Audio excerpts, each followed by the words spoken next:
So when I was listening to him, and I said, well, why is that, Cameron? And he goes, here's the reason why. Is that when we get to the site and we know that there is a bowl of Smarties exactly the way we asked, that we can take off the rest of the day because that organization pays attention to detail and our setup will be done perfectly. However, if there isn't a bowl of Smarties with the correct colors, that band knows that they must go through the full site checkup to ensure that they have a proper performance that night. So that's just some of the little tidbits of information that Cameron is going to be sharing with us this morning. So when he gave us his list of what he was supposed to prepare for him for today, he put down a bowl of Smarties or M&Ms, no red. So we had to make the choice. Which way did we go, Smarties or M&Ms? And you know what? We bought both. So ladies and gentlemen, you're about to be really wowed by an amazing keynote speaker this morning. Please join me in welcoming Cameron Herold.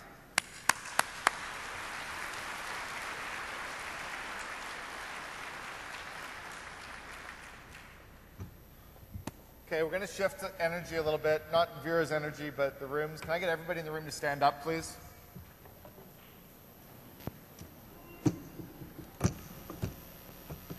It's just kind of more fun for me to control an entire room of adults who probably would never listen to me in the first place, but you just did. So before I start talking about building a world-class culture, I want to apologize to the people on the far ends. A lot of my presentation is photos, so you're not going to see me up on the screen very much. I would really encourage you to try and listen, try to find some ideas that you can bring back. Before I start the talk, what I'd like you to do is give the people on each side of you a huge hug.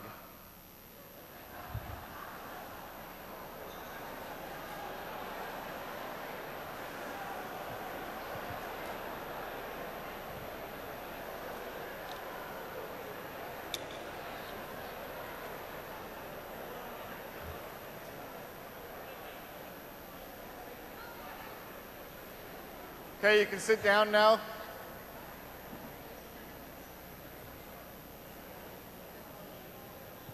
There's people still hugging. I love it. Do you notice the energy shift that happened just with a tiny little hug? In building a world-class culture, we've got to consider a lot more than just the hug. So I'm going to give you some of the tidbits of information that I've used to build a number of companies and help a number of companies in Canada and the US and Europe build world-class cultures. Before I do, I just want to give you a quick little introduction as to who the heck I am.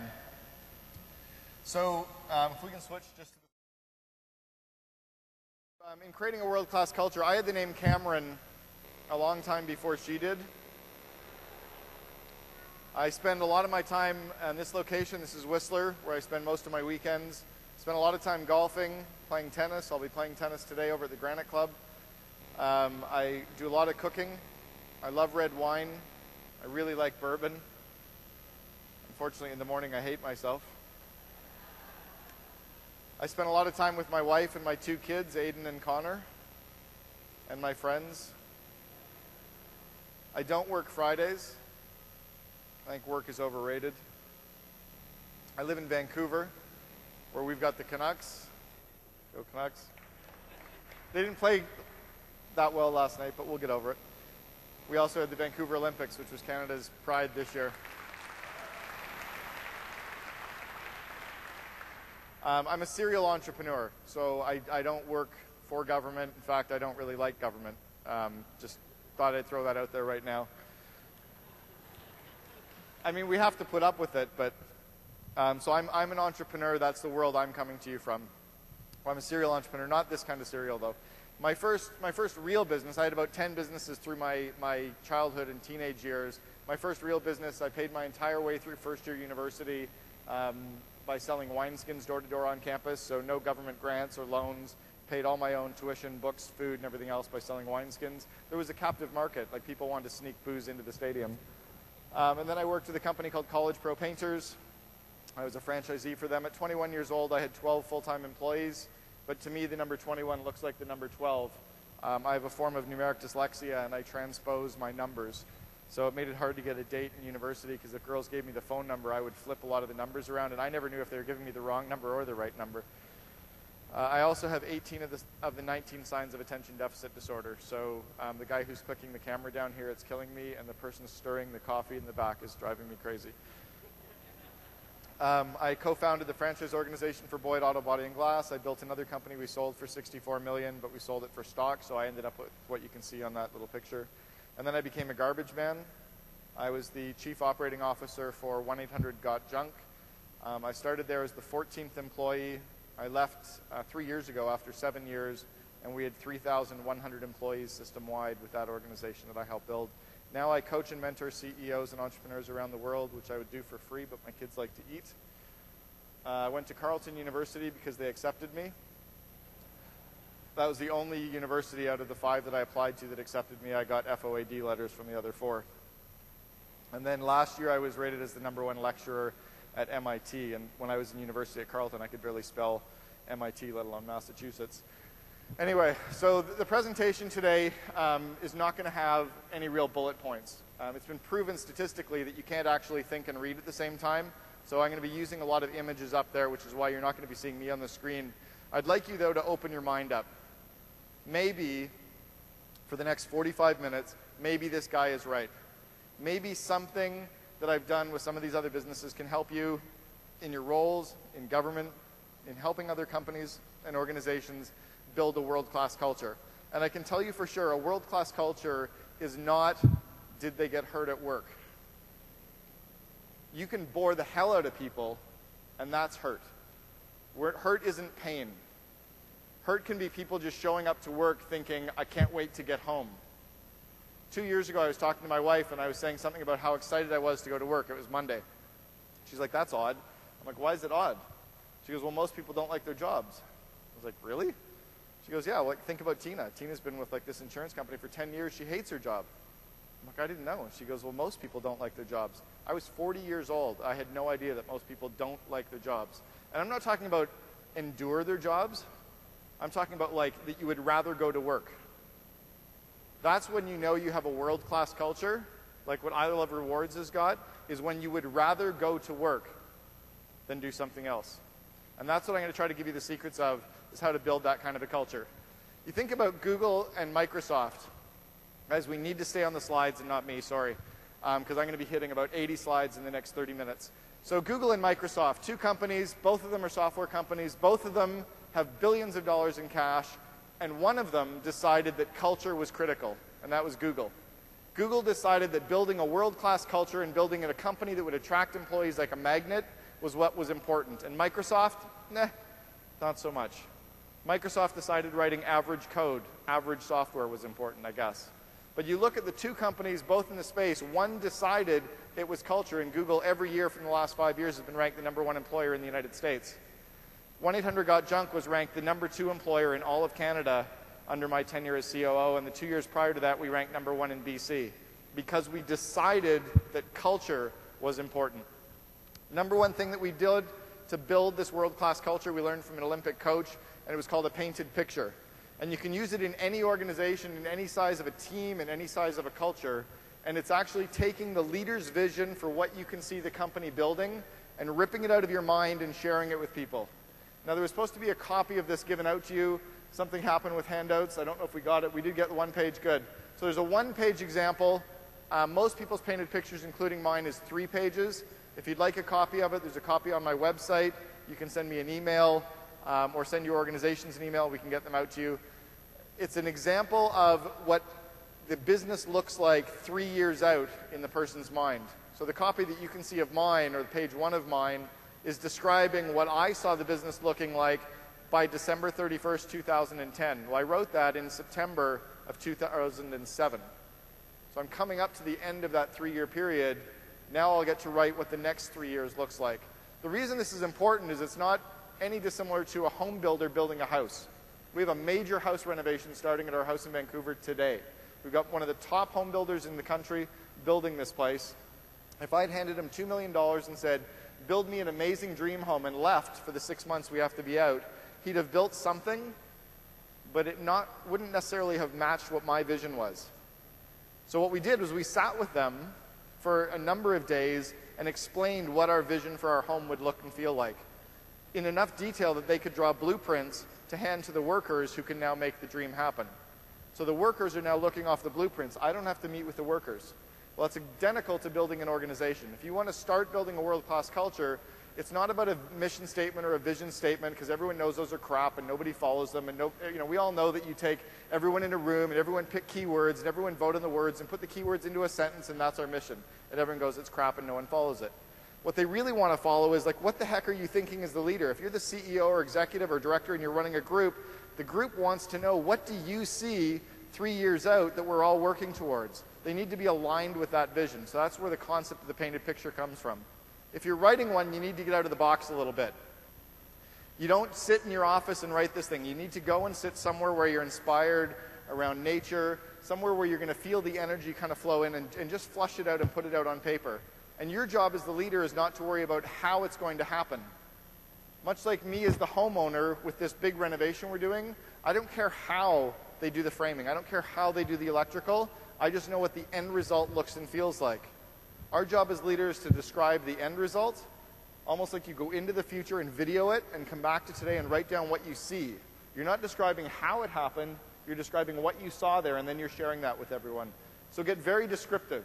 Really paint them a picture in writing that describes what you can see in your organization 3 years out. And that's what really starts the initial alignment, is this concept of conceive, believe, and achieve. It's getting people to see what's in your mind, buy into it, and then start putting the systems in place to go after that stuff. And that's what's building a lot of the best companies right now globally, is they can all see the mind of the leader. It's why Steve Jobs with Apple has created these monomaniacal zealots, is because they all know it's about creating these insanely great products that's going to change the world. I've got one of his new iPads. It's awesome. Well, it was supposed to be awesome. He was designing this stuff 25 years ago. So are you that clear with your teams as to what you're building? If anyone in the room, who's seen the movie The Secret or read the book, put your hand up really high. Okay, not bad, only like about 15 or 20%. I'd recommend highly that the rest of you watch it. I'd recommend highly the rest of you show it to all of your teams. Have a brown bag lunch in your organization. Have every employee watch this thing. Hopefully 20% of the people that work for you quit and go and work somewhere else where they're more inspired. Hopefully some of you also latch on to the fact that it's not necessarily materialistic, but this movie or this book really shares the secrets of building this world-class culture, manifesting what you want to be becoming in the future, the whole like attracts like and the power of positive thinking. It's key in building this stuff into an organization. I'm going to talk about this in a second. Get your employees in any organization to put what they can imagine the company looking like up on a wall. This is one of my client companies here in Toronto, a company called Total Debt Freedom, sorry. These are just quotes from their employees up on the wall. So as you walk into their organization, you can see what all the employees are starting to imagine. What happens with the alignment is that everyone in your organization is starting to fly the same way as you are. They can all read your mind.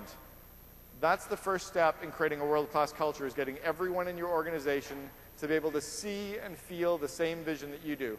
Otherwise, as a leader, when you go off on your vacation, we used to give all our employees 5 weeks vacation.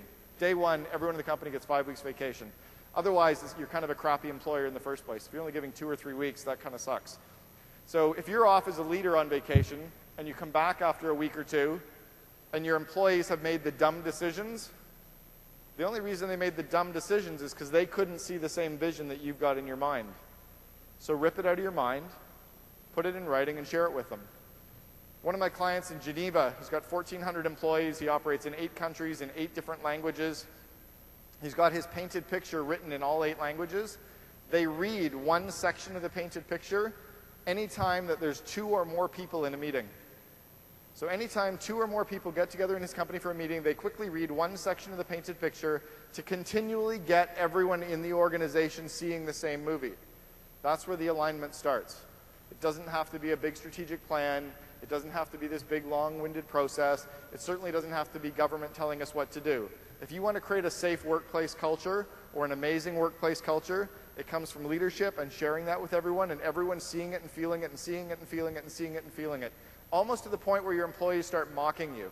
When they start teasing you about what they're reading in the painted picture, that's when you know that it's starting to stick. So that's the first thing that we did really well with a lot of these organizations. The second thing is it's all about great people. Now, I don't know the exact statistics, but 85% of all statistics are made up on the spot anyway. So let's say that 80% of B players hire C players, and C players hire D players. If you want to build an amazing culture, it's about hiring A players. And I can tell you right now, there has never been in the history of the planet an A player who's looking for a job somewhere. A players are not looking on Monster or Craigslist for job postings. They're gainfully employed, they're kicking ass where they are, they're making tons of money, they're making a huge difference, and if you want an A player in your organization, you have to poach them. You have to go and find them and bring them over. But you need to be very clear in advance as to what you're looking for.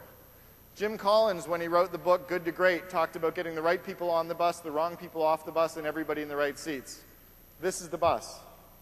This is the bus that he talked about with the merry pranksters and Ken Kesey on the top of the bus, driving around the United States, tripping on acid together. So I'm not suggesting that we do that in our workplaces. But you have to decide, like they decided with this bus trip, if you're going to drive around the United States together for an entire year with this group of people, you only want to have the people that you like on that bus. Otherwise, the trip kind of sucks. So think about your workplace as well. No matter what organization you're in, if the people on your team are people you wouldn't want to have to your home for dinner, to a dinner party with your friends, why do you want to work with them? If you're bringing people into your company or organization and you wouldn't want to hang out with them day to day, why are you bringing them into your work? Because it becomes like a cancer. This is the big safety issue I see, is people's psyche. It's not about breaking an arm or breaking a leg or dying on a workplace. We have companies Canada-wide and government Canada-wide and worldwide killing people's spirit because we have them working with other shitty people. And you know that they're there.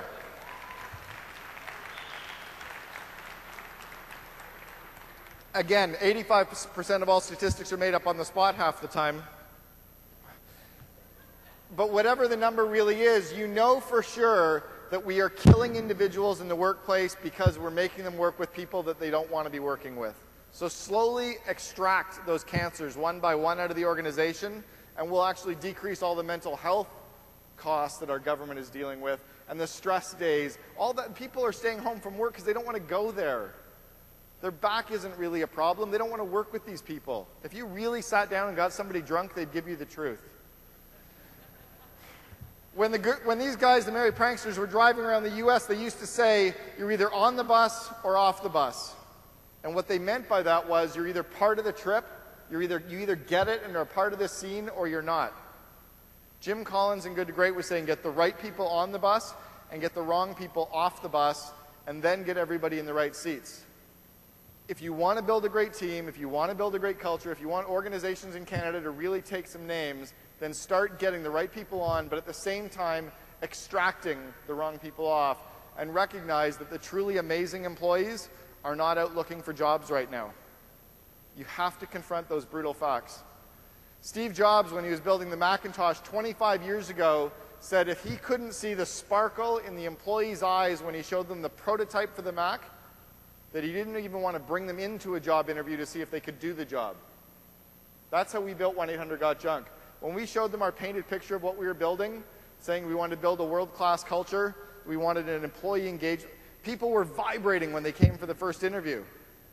And if they didn't like that, if they didn't like the fact that no one had a private office, everyone had the same desk, there were no walls in the office place, if they didn't like the fact that everyone had to do everything in the company, then don't come and work with us. That's okay.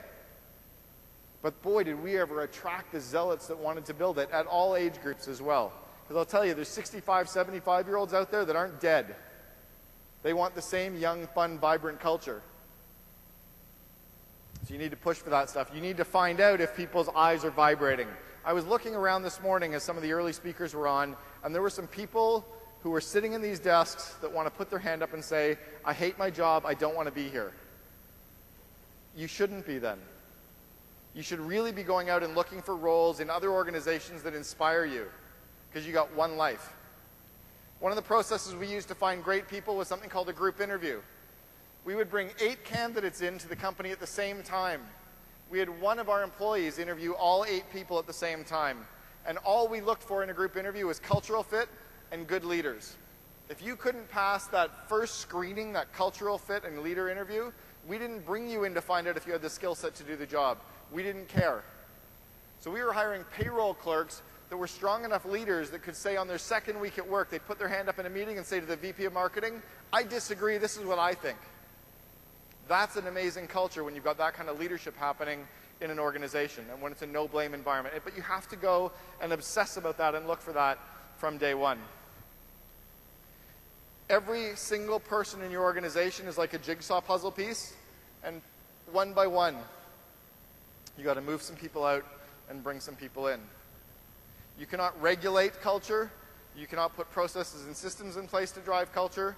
Culture starts with alignment, with vision, and with people who are buying into the same vision as the leaders. If they don't buy in, move them out, and keep bringing the people so that you create that culture.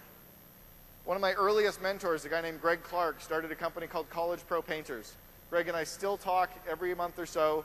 He built an amazing organization. It's an $80 million company with 8,000 employees globally. They do $60 million in revenue in 4 months. Very low workplace culture, or workplace injuries. But the culture in this place is like a cult. But it was intentional. When Greg was starting College Pro, he said to build an amazing company, it has to be slightly more than a business, slightly less than a religion. It has to be in the zone of cult. If anybody's ever read Atlas Shrugged by Ayn Rand, we know that entrepreneurs and amazing leaders of companies will build culture purely out of greed and profit alone. You don't need to tell people to do it. You don't need to force people to do it. You'll take care of employees out of pure profit and greed alone. I met with Brett Wilson last night, one of the guys from the Dragon's Den. Brett was talking about the fact that one of the things that companies should be looking at is corporate social opportunity, not corporate social responsibility. We shouldn't be telling companies to give back. Companies should do it out of pure greed and profit alone. Give back and get PR about it, get media about it, and then give back more. You think about the fact that we screwed up the planet and made billions of dollars while doing it. Why shouldn't we make billions of dollars and clean it up at the same time? Why does it have to be this kind of responsibility instead of an opportunity? That's how you'll get people rallying around those causes, is when it feels good for all the reasons that people wake up in the morning versus out of guilt. So think about that in your organization. Jack Welch, amazing leader, consistently ranked as one of the top CEOs on the planet when he was CEO of General Electric. One of the things that Jack Welch was famous for, his nickname was Neutron Jack. So he used to go in and just clean house when he'd buy an organization. That's not what I love Jack for. What I love Jack for is a couple other things. He had a very simple matrix. The y-axis, up the left side, he just asked one question. Are the results of the person low results or high results? And then on the x-axis, are their values and cultural fit low or high? So if he had an employee with low results and low values, he'd fire them. If he had a person with high results and high values, the superstar performer that culturally is like so perfect, he'd find a way to handcuff them to the organization for at least 5 to 10 years. Even if that meant buying another company to put that person in charge of as CEO, he would handcuff that person in place. If he had a person who was getting low results but high values, high cultural fit, he'd put them on a 90-day or a 30-day performance plan. We'd give people 30 days as a performance plan because we were growing 6 consecutive years at 100% revenue growth. We didn't have 90 days for them to figure stuff out. But we would coach them every day, 2 or 3 times a day, only giving them praise, checking in, coaching, checking in, coaching. And then at the end of a week or 2 weeks, we'd see if they were going down the path. If they were, we would keep them. If they wouldn't, we'd cut them loose. By the way, no one was quitting 1-800-GOT-JUNK. We didn't have to be regulated to say build a great culture. People were, it was like a magnet for employees. There was us and Lululemon and Intrawest who everyone in the city wanted to work with. Every job posting, we got 250 resumes per job posting that we had put up, and we were traditionally poaching the person we were hiring anyway. Here's where Jack Welch was brilliant, though. If he had a superstar performer, very high results, but low values and low cultural fit, he'd fire them. A lot of organizations would say, well, let's give them a private office so no one has to talk to them. We just won't make them show up to the meetings so they don't piss people off. Let's let them work from home. That's what really drives everybody in your organization crazy. If you've got people that are high results but don't fit, you have to cut them loose as well. And if you're wondering, well, how do I do that? They're so important. What would you do if they got hit by a truck today? Make a list of all the things you would do to replace them starting tomorrow, cut them, and then start replacing.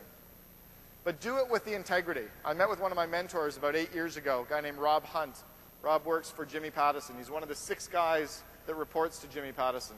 And he would fly all over the world buying and selling companies. So Rob and I were having breakfast one morning at Denny's, and he turned to me and he said, so is there anyone in your company that you know you should fire?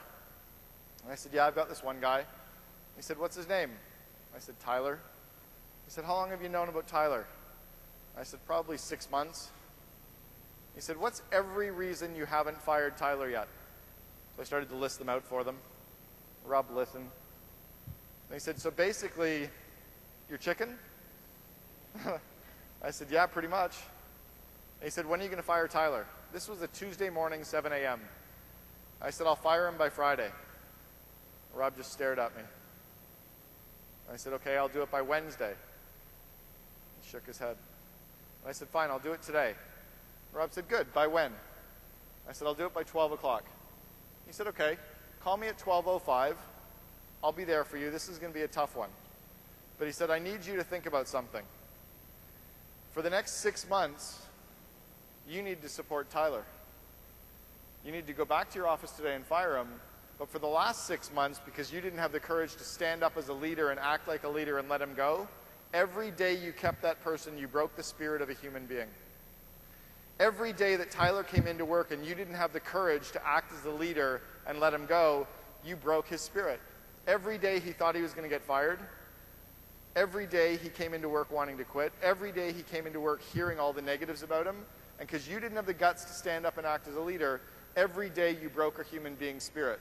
That is much more dangerous than a workplace accident, because it is happening globally, where leaders are sitting there making sure they look good and not letting go the cancers in the organization. So I went back to the office. I had about a 6-minute drive. I got back to the office, pulled Tyler aside right away, and let him go. And we both cried for about 10 minutes. And then he said, you know what?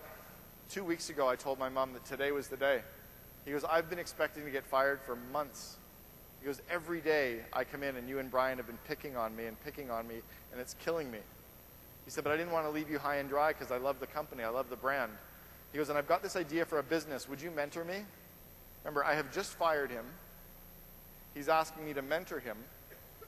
I didn't need government to tell me how to let somebody go. My grandmother taught me that stuff.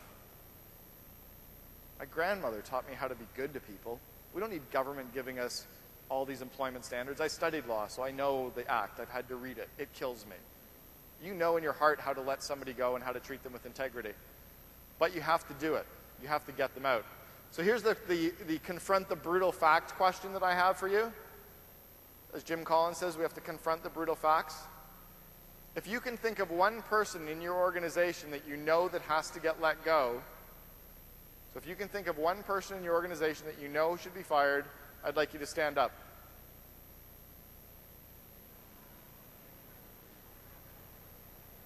Do you need me to repeat the question? If you can think of one person in your company that you... Stay standing. If you can think of one person in your company that you know should get let go, I'd like you to stand up. Some of you must be French. Okay, so here's my challenge to you. The first day you go back to the office, if you are a leader, I'd like you to act with the powers and with the responsibility and the integrity that you've been given to act in, and let the person go. But then make sure that you support them, because all this time up until now, you've been breaking that person's spirit as well. You can sit down. Talk is cheap. Talk is cheap. This whole thing about, I want to build a great workplace. Really? Then go back to your office and start one by one. Here's some other stuff that you can do to build a great workplace. It's a little bit about your environment. Can we go back to the slides, please? Thank you. If you have art like this in your office place, your workplace environment sucks.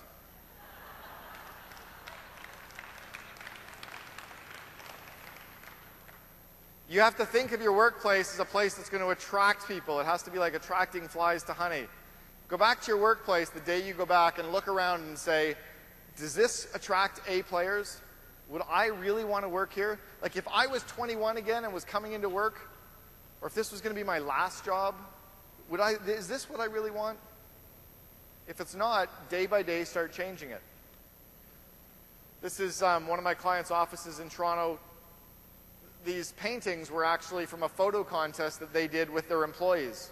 The employees submitted the photos, and then they went to a website called CanvasPop, canvaspop.com. They upload the photos, and they print out the photos on canvas. Unbelievable. Their whole office is littered with art that the employees love and show their friends. And when the employees leave, they get to take the paintings that had their pictures, they get to take those home with them. That's kind of a cool culture. And then they're allowing their employees to write on the walls with their own handwriting to put up their dreams and their visions for what the company is going to look and feel like. If you want to build an amazing culture, get rid of your private offices. Those are so 1980s, 1970s. Everyone knows you're in there hiding. Everyone knows you're in there surfing Facebook or porn. Right? I'm not going to make you stand up to admit it, but I guarantee you that anyone who's got their back so that if they're facing the door, the reason most people sit in a private office facing the door is so they have a few additional seconds to change what's on their monitor. The nervous laughter means it's true. Get rid of your private offices and go sit on the floor with everybody else. Keep some of those office spaces to have meetings in, that's fine. But there's no surer way to completely destroy an office culture is to have the leader sitting in a corner office in a private office when everyone else has to sit somewhere else. Again, we were the #2 company in all of Canada to work for. We had 248 people at our head office on 60,000 square feet on 3 floors of the Guinness Tower. We spent $800,000 on a glass stairway so that everyone could see. Our call center was on all 3 floors. Our executive team of VPs were on all 3 floors. Everyone had the same chair. Everyone had the same workstation. For the last 8 months I was there, I didn't have a workstation.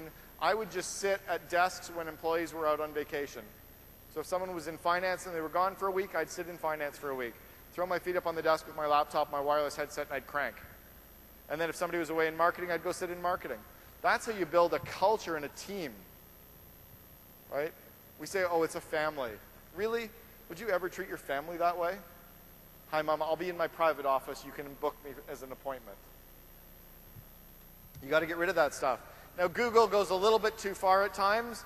Obviously, some places you're not going to have lava lamps out, but why not? I'll tell you, Richard Branson is buying the Royal Bank of Scotland right now. The Royal Bank of Scotland was going bankrupt. Branson from Virgin will completely change the face of the banking industry over the next 3 years. I guarantee you, when you go in there, you're not going to have a bunch of dorky guys sitting there wearing stupid ties.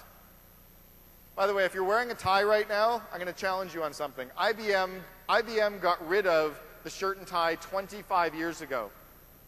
Now, I'm not saying that you have to go to complete casual Fridays, but I'd like someone who loves wearing a tie to stand up.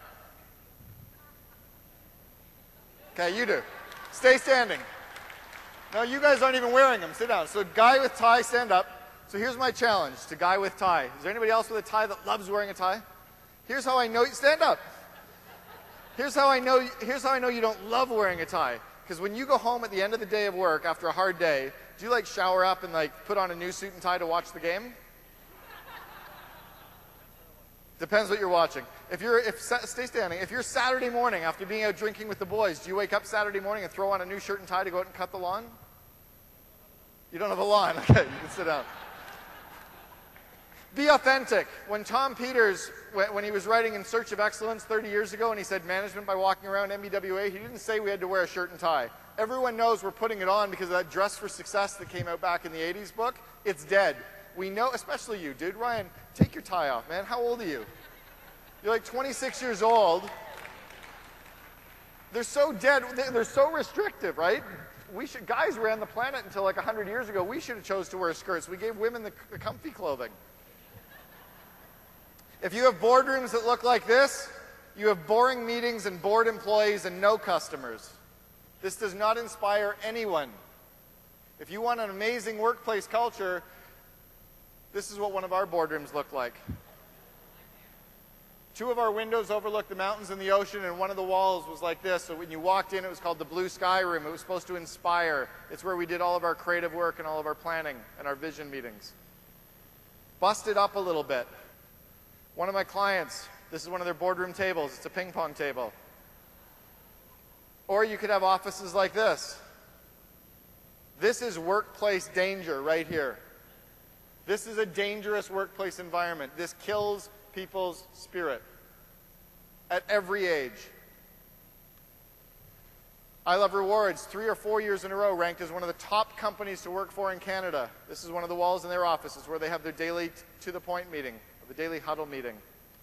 This is another one of the walls in their office where they have some of their vision and mission and inspirational comments up on the walls of their office. This is the #1 company to work for in the UK. It's called What If. This is their office. Again, I Love Rewards from the early days. This was their office. This was their employee lounge. This was their employees on a normal day at work, going in for the first drink Fridays. Every Friday, 3 o'clock, you get a free drink at I Love Rewards. Or you can have offices like this. Google. They decided culture was critically important. This would kill me because I have attention deficit disorder. But if you're not allowed to put up photos at your office, either get it changed this week or quit. I had a girl come up to me about 3 years ago who worked for the government in Saskatchewan. She said, my employer came up to me and told me, I'm not allowed to have pictures of my kids up on my workstation. What should I do? And I said, run. Quit tomorrow and go. And she's like, where am I going to go? And I said, somewhere a lot better than that. Why would we have bank tellers sitting at a table without any pictures of what inspires them? That's why we don't know our bank tellers' names. I've gone to the same bank teller for my business probably every 2 or 3 days for the last 10 years, and I still have no idea what this kid's name is, except he wears really bad gray shirts and ties. I'm not connecting. There's no connection. There's no culture being built there. Look at the slide on the left-hand side from the 2nd floor down to the 1st. Another ping pong table is a boardroom table in the employee cafeteria. This is Red Bull's head office. Makes sense though, right? But if you want to build an amazing culture, you have to decide. More workstations. This stuff doesn't cost that much more than what you have right now. You put up walls and glass and office blinds, it probably costs more than this. This is an employee lunch at Google. You go down to Google and this is what you get for lunch. It's all free. It's all healthy. You can't really see this, but it's an employee library. This is one of the employees' workstations. Sure beats the hell out of what Dilbert's been teasing us about for years. Another slide at another company. You can't really see this, but it's a dark relaxation room where employees can go in and chill out and relax. More employee workstations. This is an employee who won the workstation decorating contest. You can see the other 3 workstations in his quad around him. Why not allow your employees to decorate this kind of stuff? Here's the next thing that helps. It's communication. There's communication external, there's communication internal, top-down, laterally. Communication either builds or destroys culture. Think about your organization and how are you presenting yourself to the outside world. Are you making a connection? Are you building a culture? Or are you kind of a nameless face? Guess where this picture is from? Somebody at one of these tables. Where do you think this picture is from? A Bata? Yeah, the Bata Museum maybe? Where else could it be from? Apple?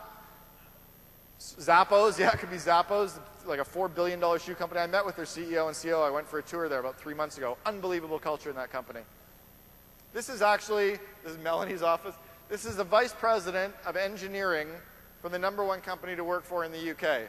This is the photo of her on her leadership team's About Us page. Right? And her bio does not start by saying, hi, my name is Alicia, and I'm a vice president of engineering with an PhD in engineering from Stanford, and blah, blah, blah, blah, blah. Who gives a crap? Her bio starts off with saying, hi, my name's Alicia, I love shoes. In fact, I really love shoes. In fact, I love shoes so much that that I actually travel all over the world to these countries in search of the best shoes. And while I'm there, I do this kind of climbing, and I do kayaking, and I do these kinds of events, and I've got 6 kids, and I do all this stuff with my friends and family, and I happen to have a PhD in engineering from Stanford University. Oh, and I've made a connection with you. That's how you start attracting A players in your companies. You don't put up bobblehead dolls with ties as your leadership team page and talk about stuff that no one cares about. We didn't care about our university degree when we were getting it. Why do we still have it on our leadership team page 40 years later? I read a book years ago called The Dream Manager. I recommend that you read this before any government regulation on building a big company or a great company. It's about a 2-hour read. I would love everyone in government to read it. I'd love everyone in every private business to read it. I make no money off telling you about this. The concept is based on a company that was a janitorial business. They cleaned toilets. Pretty shitty place to work. They cleaned toilets. They had 400% turnover. So for every 100 people, they'd have to hire 500 and end up with 100, or however the numbers work out. It was brutal. And they tried everything to make them stay, including following all the regulations and how to make it better. What they just found out was if the employer cares more for the employee's personal dreams and personal goals, if the employer cares more for the employee's personal dreams and personal goals than they do about the company goals, the employees will start to go through brick walls for you. So one of the ways you find this out is you give every employee 20 minutes. You ask them in 20 minutes to write down as close to 101 things that they would like to do or try or learn or achieve or experience or see or places to go.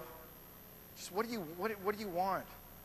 I had someone I tried this with about 3 weeks ago, and she goes, I don't know. I've always been told that I can't have dreams. I'm like, well, you're going to get some. Now what you do is you give them 20 minutes, they write all this stuff out, and you tell them if they give you that list, within 90 days you'll help make one of those dreams happen. I had an employee one time, one of his 101 dream goals was to sit behind the Canucks team bench,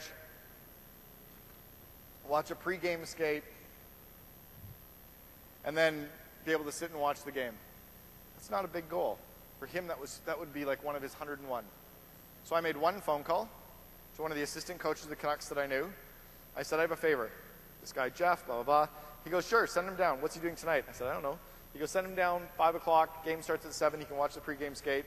Does he have a girlfriend? Is he married? I said, yeah, he's dating a girl. He goes, call his girlfriend and tell her that he won't be home early. And I said, what's happening? He goes, you ask Jeff tomorrow. All right. So I tell Jeff, 5 o'clock, you got to be downtown for the game. He's like, what's going on? I go, it's one of your dreams. He's like, oh my God, it's from my goals. I said, yeah. So he goes down, watches the pregame skate. End of the second period, they hand him a letter. The letter says, we hope you're having fun. Please meet us at gate number 6 after the game. We have a surprise for you. 7 o'clock the following morning, I get a phone call from Jeff. Dude, I'm hammered. I can't come to work. I'm like, where are you? He goes, the boys just dropped me off. We've been out partying. I went out with 5 of the players last night. They just dropped me off at the house. Jeff would go through brick walls for me. I could go on and on and on and on and on and on and on about the number of people I've helped with personal dreams, personal goals. This little book talks about how some companies actually hired a dream manager, not an HR person to push process and systems. They hired a full-time HR type person to only help employees hit their personal dreams and personal goals. That was their full responsibility. This company of 500 people ended up with 6 full-time dream managers to help employees hit their personal goals, and the turnover in the company went from 400% down to 16%. You don't legislate that stuff, you inspire that stuff. If we want to find a way to build world-class cultures, let's really give a shit for the people that are working for us. Really, really connect with them. Again, Tom Peters said, management by walking around. He didn't say what you had to wear. You will build connections with your teams and your people if you're authentic. And we used to call it first date dress code. If you wouldn't wear it on a first date, please don't wear it to work. And if you're worried that people have some strange first dates, then flush that out in the interview process and don't hire them. One sure way to kill communication in an office environment is to shoot the messenger. If an employee or a person in your organization comes to you with a problem or somewhere they're blocked or somewhere they're stuck, don't yeah-but them. God gave us 2 ears and 1 mouth. Let's use them in that ratio. As leaders, we're supposed to be listening twice as much as we're talking.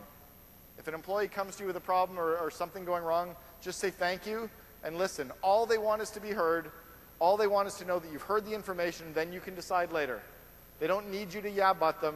They don't need you to state your authority or whatever, stake your authority. They just need you to listen. Celebrate each little victory. If you think about in your organization, what are all the tiny little things you can do?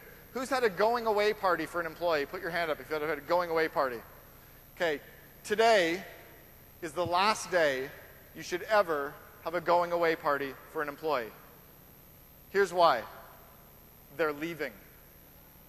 They can't help you anymore. They're gone. So figure out how much are you spending on going away parties, and here's what you do instead. Day one, A employee, the A player, shows up. You've poached them. They show up at your organization. They are so bought into your painted picture because they saw it in the interview process. They really want to work there because your culture is fantastic. First day they show up, there's a huge whiteboard in the lobby that says, "Welcome, Brett, to I Love Rewards," or "Nurse Next Door. Welcome to the company." And then when they come in, on their desk is flowers, and Outlook is set up for them, and their phone is set up for them, and there's business cards with their name and title on it sitting at their desk waiting for them. Everything is actually working. At lunch that day, they are asked, in the morning, as one of their onboarding or training processes, they're asked to write their 101 dream goals, day one. And at lunch that day, they have a pizza party with some of the other employees in the area, and the other employees start sharing some of their 101 dream goals with this new employee. At the end of the day, the employee goes home, and his wife goes, "Oh my God, you must have had a great day at work because I got a bottle of wine and a gift certificate for this company sent to me." Take all the money from the going away party and put it on day one. Have a welcome to party. And on day two, pull the employee aside really briefly and say, "By the way, yesterday was your going away party. When you leave, you don't get one." They'll be okay with it. You'll have way more impact welcoming people to your organization than saying goodbye to them. Culture is about building slightly more than a business, slightly less than a religion, and it's about stirring that Kool-Aid every day. Drop by drop by drop, drop by drop by drop. I've got a lot of other information on this stuff. Normally this is a 90-minute presentation. I was asked to do it in 45 minutes. It took me 46 minutes and 30 seconds. If you want any of the other information, there's some forms for DVDs that you can order to bring back into your organization. They're giving them out at the door and at the bookstore. You can order them off my website.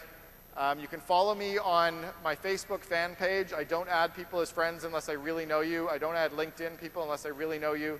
You can follow me on Twitter at Cameron Herold. Thank you so much for having me out. Please make some stuff happen. Thank you.